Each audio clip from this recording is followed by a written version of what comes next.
Hey friends, if you wish to use voice typing in Microsoft Edge on your Windows computer, then please watch this video. I will guide you through the procedure. So open Microsoft Edge, expand it, press the Windows key plus H.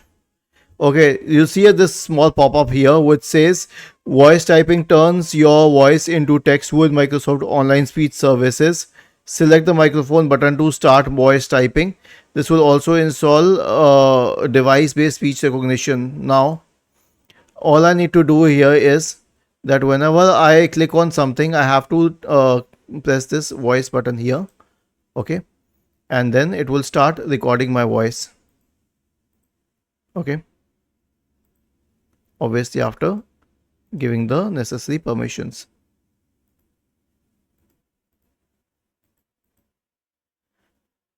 Please check. Okay, just typed it here. And to switch it off here. Otherwise, it won't recognize that it's switched off. And other than this, you can press the Windows key H once again to start recording, and then Windows plus H to stop it. As you can see, whatever I speak is being typed here. Was this helpful? If yes, then please subscribe to the channel. If not, then let us know in the comment section of the video on how we could help you further. Thank you for watching this video and have a nice day.